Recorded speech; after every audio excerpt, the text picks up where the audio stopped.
Imagine a book so dangerous that 3 separate councils across 3 different centuries all agreed it needed to disappear. Not 1 council, 3, and it still survived. Or imagine a manuscript so threatening to an empire that when grave robbers accidentally broke into the tomb containing it, the scholars who got their hands on the surviving pages immediately started arguing because what was written on those strips of bamboo quietly dismantled 400 years of official history in one night. Or consider the fact that one of the most important documents ever written in an ancient language only exists today because someone decided the cloth it was written on would make perfectly good mummy wrapping. It survived inside a dead woman's bandages for over 1,000 years, while the civilization it described had already been erased from memory. These are not myths. These are documented historical events involving real documents that were found, examined, argued over, and in some cases, partially destroyed before scholars even finished reading them. And every single one of them was hidden, burned, buried, condemned, or quietly allowed to rot by people who understood exactly what was inside them. This is the story of 10 ancient books that someone very powerful needed you to never read. We begin in the dark. Not metaphorically, literally. In 281 of the Common Era, a group of grave robbers broke into a sealed royal tomb in Hainan Province, China, and they needed to see where they were going. So they did what people who are not thinking about the future do. They grabbed whatever was nearby and set it on fire. The bamboo scrolls they used as torches happened to be the most consequential documents in the history of Chinese civilization. Most of them burned. The ones that did not were carried to the imperial court, where scholars began reading them by lamplight. And then the arguments started. Not small arguments, not the kind of scholarly disagreement that gets resolved over tea. These were civilizational arguments, because what was written on the surviving strips of bamboo contradicted, specifically, measurably, and repeatedly, the official history that the Han Dynasty had been teaching the Chinese people for 400 years. 400 years of accepted history. Ceremonies, royal succession justifications, the entire moral framework of Chinese civilization, all of it, resting on one official account. And here, pulled out of a tomb by accident, by people who burned most of it for light, was a document that said something completely different. That detail alone should stop you cold. The people destroying the evidence had absolutely no idea what they were burning.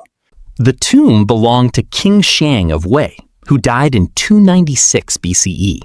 The scrolls were brought to the Jin Imperial Library, where a scholar named Shun Shu led a team to decipher them. A transcription was made, and then the original bamboo strips disappeared from the library before the Jin dynasty collapsed in 420 of the Common Era. What we have today is a copy of that transcription. A copy of a copy. The most explosive historical document in Chinese history cannot be verified against its own source material, because the source material vanished. The scholar Edward Shaughnessy of the University of Chicago documented at least 12 specific factual contradictions between these bamboo annals and the Shiji, the official history written by Sima Qian around 94 BCE. The Shiji was not just one historian's version of events. It was the foundation of Chinese historical memory.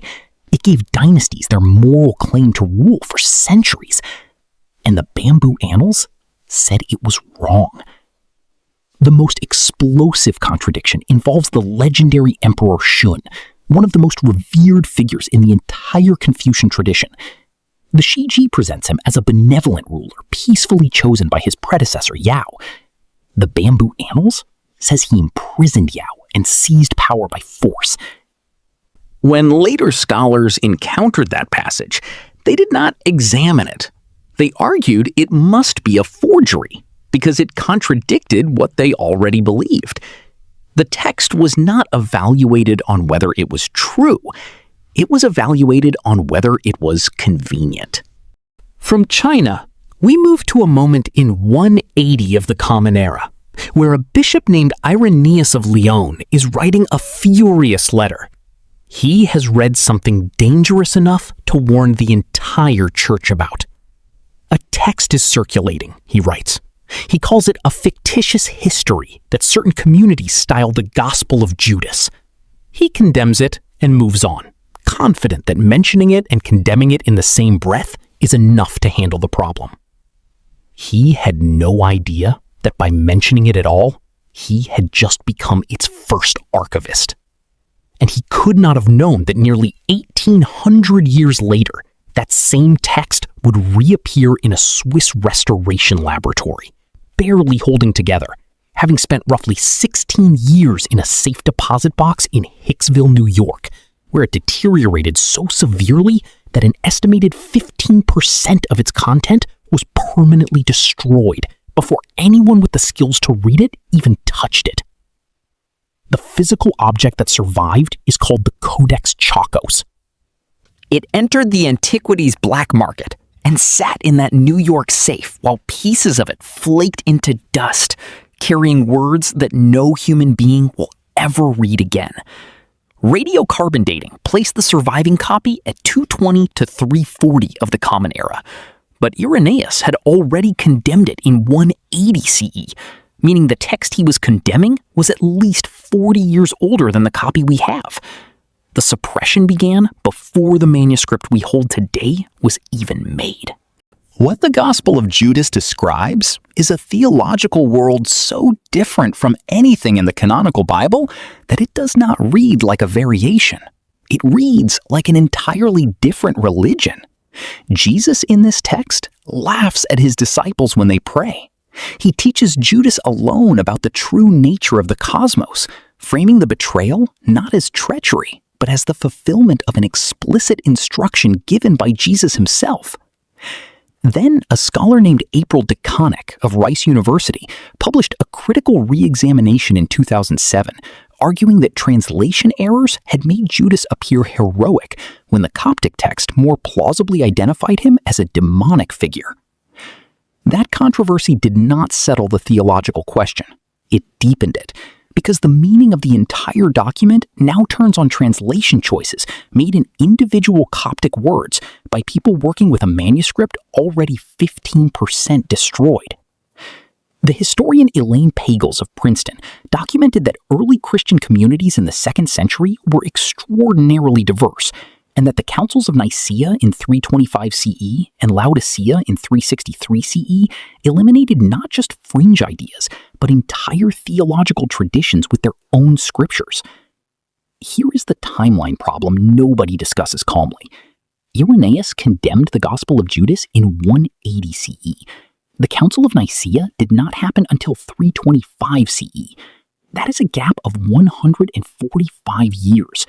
The church was condemning this text as heretical before it had formally defined what heresy meant. Now here is where things get strange in a way almost nobody talks about. In the 1840s, a Croatian diplomat named Mihailo Baric was touring Egypt when he purchased a mummy. He brought it home as a curiosity, and for roughly 30 years it sat in a corner of a room. After his death, his brother donated it to a museum in Zagreb. A curator, almost as an afterthought, began unwrapping the bandages and realized they were covered in text. This is the Liber Lenteus, the linen book, and it is the longest text ever found in the Etruscan language, a civilization whose language remains approximately 70% unreadable today. The mummy was a young Egyptian woman with no connection to the Etruscan text whatsoever. The linen had been used as a manuscript first and then repurposed as burial wrapping, which is the only reason it survived. When unfolded, it measures approximately 3.4 meters and contains roughly 1,200 words, which sounds modest until you understand it is larger than all other surviving Etruscan texts combined. Every other piece of Etruscan writing ever found consists mostly of names and labels on funerary objects. This is the only one long enough to be a sustained text. After over a century of serious scholarly effort, what it actually says remains genuinely unknown. Rome translated Etruscan sacred texts into Latin and used them operationally for 4 centuries, while the Etruscan originals disappeared. The Roman state kept official Etruscan priests as state religious officers until the 4th century of the Common Era, 4 centuries after the Etruscan language itself had died. If that knowledge was simply ceremony with no practical value, why did the most efficient empire in Western history keep it running for that long? There is a document in the Leiden Museum in the Netherlands, acquired in 1828, that reads like a government official's report filed during the collapse of everything. The river has changed, the crops are failing, the social order has inverted, the great houses are empty, the children of princes are dashed against the walls. This is the Bodmer Papyrus, an Egyptian document describing in administrative language what sounds unmistakably like the sequence of events in the book of Exodus, and it appears to have been written before the Bible says those events occurred. Egyptologist Alan Gardner's 1909 translation identified 18 passages that parallel specific Exodus language with precision close enough that Gardner documented them in his own scholarly apparatus. The parallel between Bodmer's statement that the river is blood and Exodus chapter 7 is the most cited, but the convergences extend across multiple details, including darkness, failing crops, and the death of livestock. The papyrus is physically incomplete, missing both its opening and conclusion. We are reading the middle of someone's account of a catastrophe. What did the opening say? What conclusion did Bodmer reach? And why, if a disaster of this magnitude genuinely disrupted Egyptian civilization, is this the only Egyptian official document that describes it? We have to talk about the Voynich manuscript now, because all the previous books at least had the courtesy to be in a language someone could read.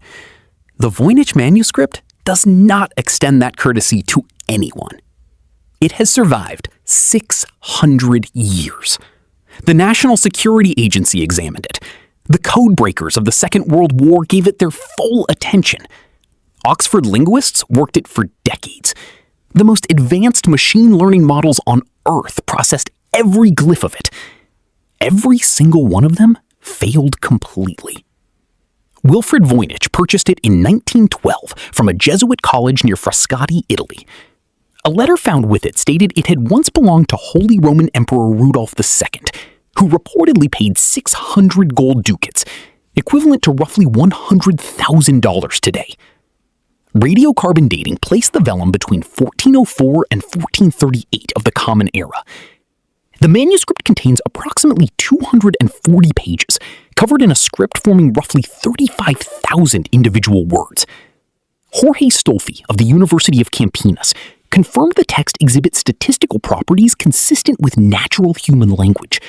The distribution of words, the frequency of characters, the way certain combinations appear and others never do, all matching the behavior of real languages, rather than random generation.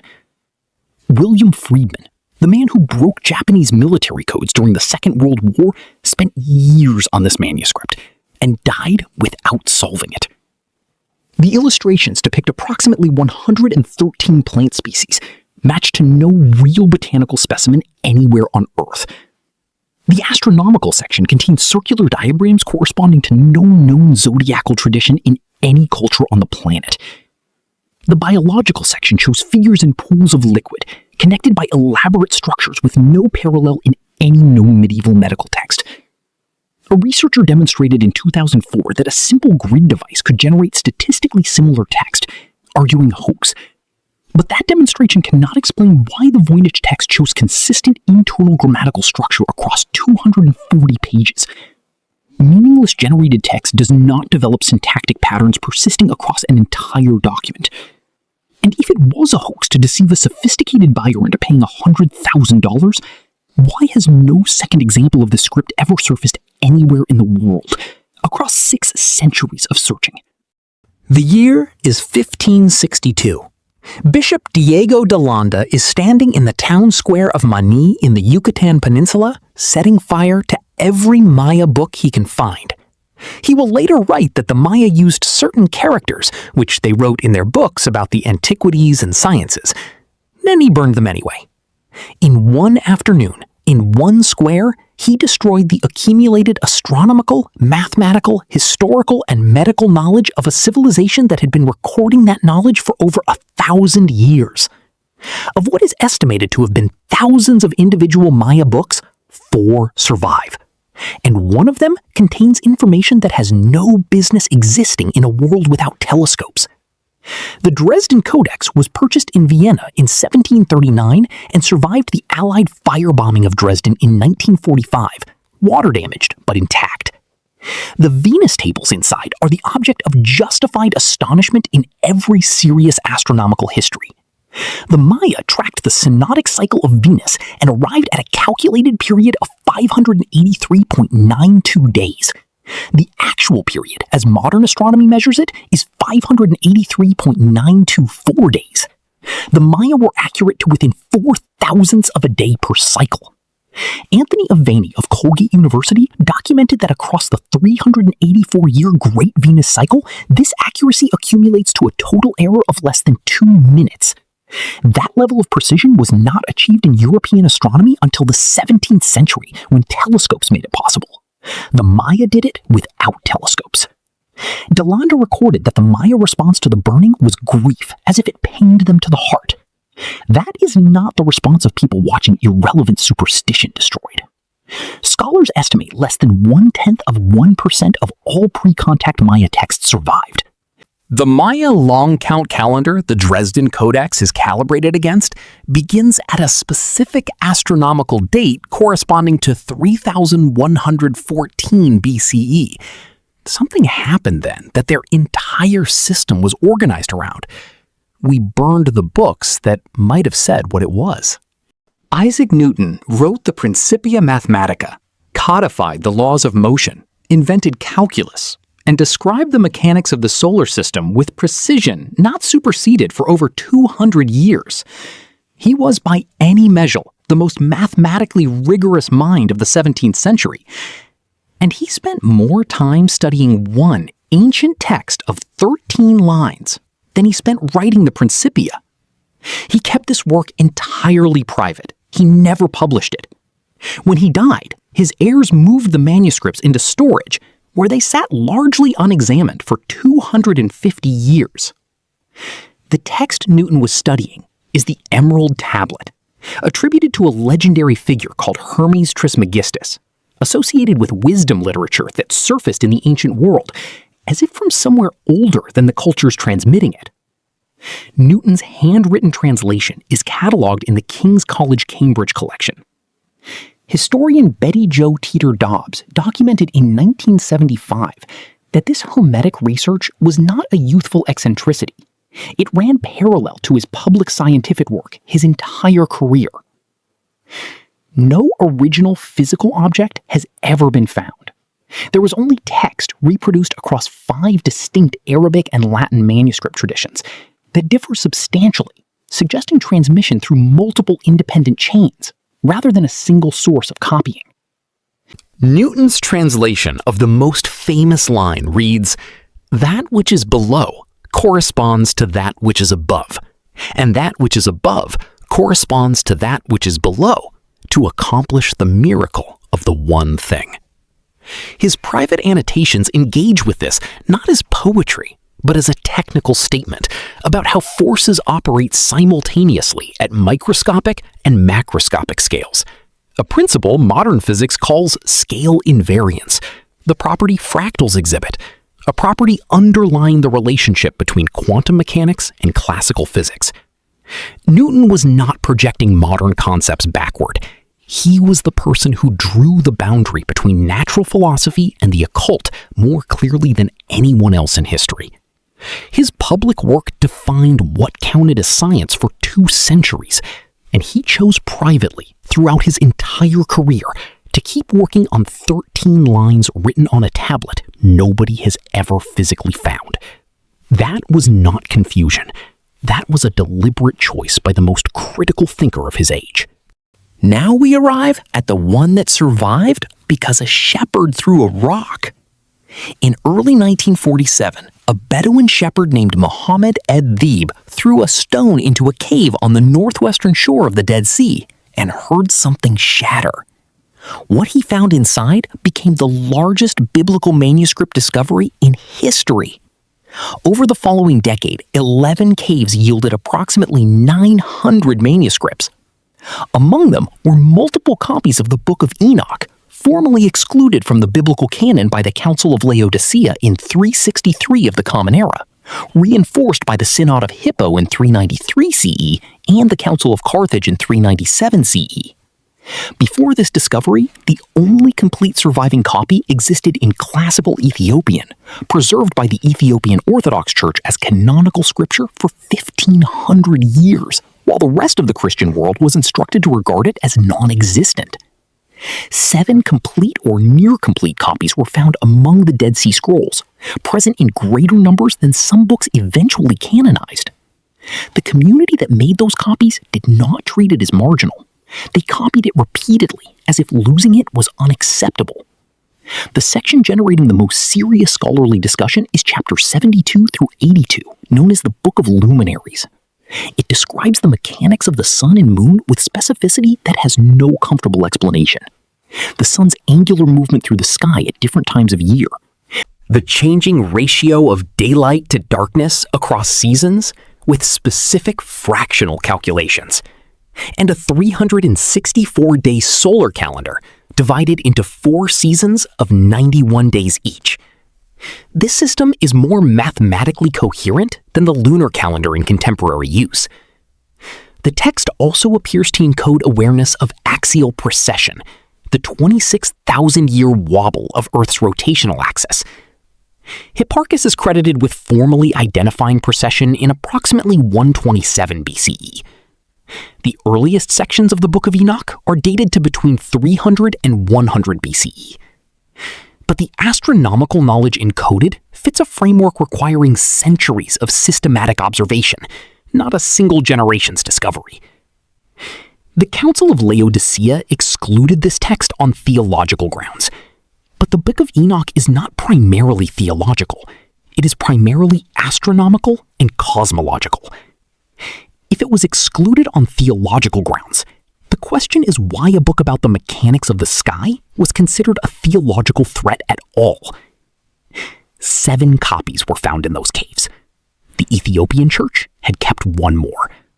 The council said to put it down and walk away. Here is what connects all of them. Every single text in this story was either formally condemned, physically destroyed, buried in a tomb, wrapped around a mummy, locked in a vault, stored in a safe in New York, or actively reframed as fiction or forgery. The mechanisms are different every time. The result is always the same. Knowledge was moved out of circulation. And in every case, the explanation for why is institutional rather than intellectual. A council decided, an emperor ordered, a bishop burned, a market let it deteriorate for 16 years in a box. Nobody evaluated the content on its merits and concluded it was wrong. They decided it was inconvenient. The mainstream view is that this reflects normal institutional behavior. Religions standardize, empires rewrite history, conquerors destroy libraries. And that view is not without foundation. But the harder question is not whether these 10 cases were connected by a single actor. It is whether they are connected by a single type of content. Astronomical precision that should not have existed when it was recorded. Cosmological frameworks that threatened institutional authority. Historical records contradicting narratives those institutions needed to maintain. If you catalog what was suppressed rather than who suppressed it, the pattern shifts. It stops looking like random institutional behavior and starts looking like a specific kind of knowledge being moved out of reach repeatedly, across centuries, across continents, by completely unconnected people who nonetheless arrived at the same decision every single time.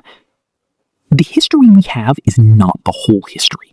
It is the history of what survived. And what survived was not selected for being true or complete. It was selected for being convenient to the people who controlled what got copied and what got burned. The Book of Enoch knew something about the sky. The Dresden Codex tracked a planet with precision European astronomy would not match for 1,000 years.